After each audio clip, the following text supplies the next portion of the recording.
Imagine this. It is 4 a.m. The year is 1944. You are cramped inside a small landing craft, bobbing violently in the freezing waters of the English Channel. You are wet, you are sick from the motion, and you are terrified. You know what is waiting for you on the shore. Ahead of you lies a wall of concrete and steel. Machine guns are calibrated to your exact position. Artillery is ranged to the inch. The odds of you surviving the first 10 minutes? Less than 50%. This was D-Day, June 6, 1944. Historians call it the greatest amphibious invasion in human history, but the generals, they called it impossible. Even Dwight D. Eisenhower, the supreme commander, wrote a letter in his pocket before the invasion began. It was a statement taking full blame for failure. He was ready to accept the guilt if millions of men died for nothing. So why was it considered impossible, and how did the United States and its allies pull off the impossible against all odds? There was one secret weapon involved that wasn't a weapon at all.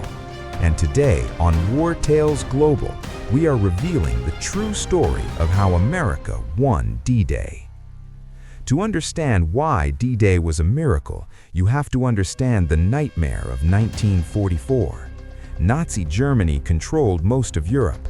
Their Atlantic wall stretched from Norway to Spain. It was a fortress designed to keep the Allies out forever. Field Marshal Erwin Rommel, the famous Desert Fox, was tasked with stopping the invasion.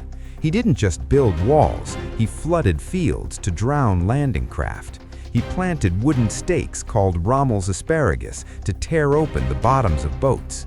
He buried millions of mines in the sand. Every tide line was a death trap. The planners in Washington and London looked at the maps and saw a slaughterhouse. The casualty estimates were so high that some generals refused to look at the numbers. If America failed here, the war could drag on for years. Millions more would die. The pressure wasn't just military, it was political. If the invasion failed, the Soviet Union might take all of Europe, changing the map of the world forever. But then, a twist of fate changed everything. The first enemy wasn't the Germans. It was the weather. The invasion was originally set for June 5th, but the English Channel turned into a death trap.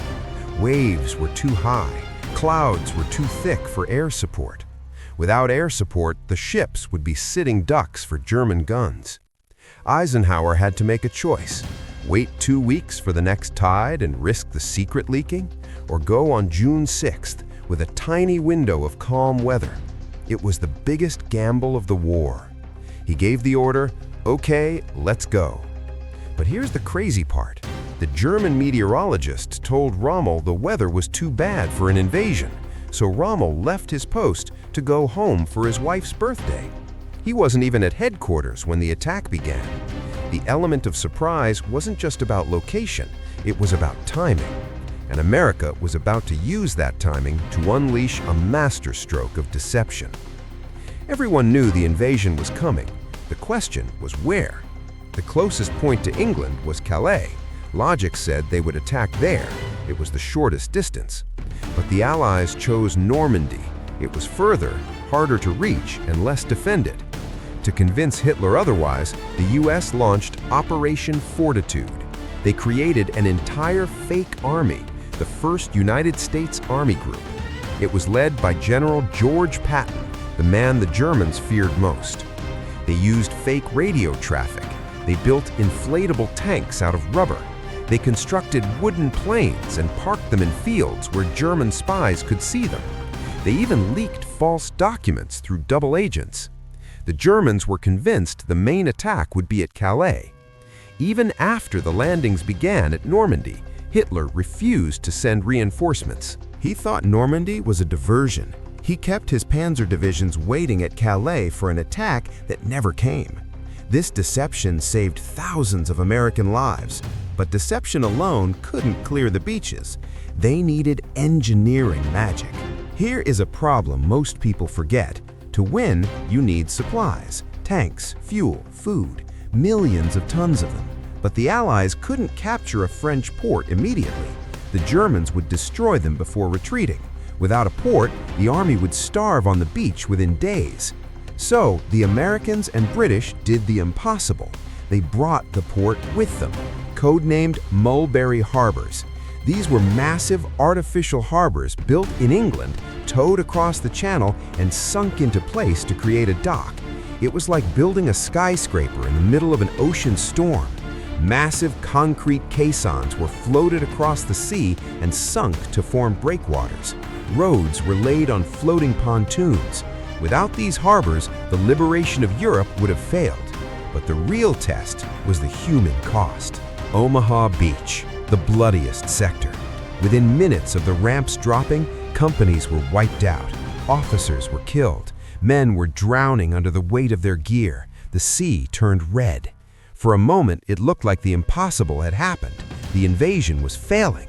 But then, small groups of survivors took charge. Sergeants, privates, lieutenants. They didn't wait for orders. They blew up bunkers with grenades. They climbed cliffs under fire. They used Bangalore torpedoes to blow holes in the wire fences. This wasn't just strategy anymore. This was pure courage. One man, General Norman Cota, walked upright through the gunfire, shouting at men to get off the beach. "Nobody dies on this beach," he yelled. His bravery sparked a chain reaction. Men began to move. Bunkers fell. The wall was breached. By nightfall on June 6th, 150,000 Allied troops were on French soil. It wasn't a complete victory yet. The fighting would last for months. The hedgerows of France would claim many more lives. But the impossible had happened. The wall was breached.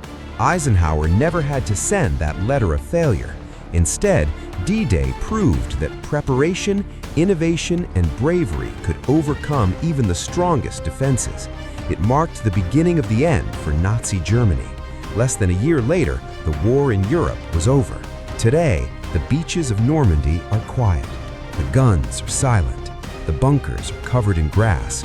But the stories of those who landed there must never be forgotten. They faced the impossible so we could live in freedom. If you learned something new today, please hit the like button. It helps us share these stories with more people.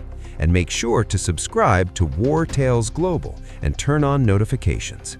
In our next video, we're uncovering the secret weapon that ended World War II.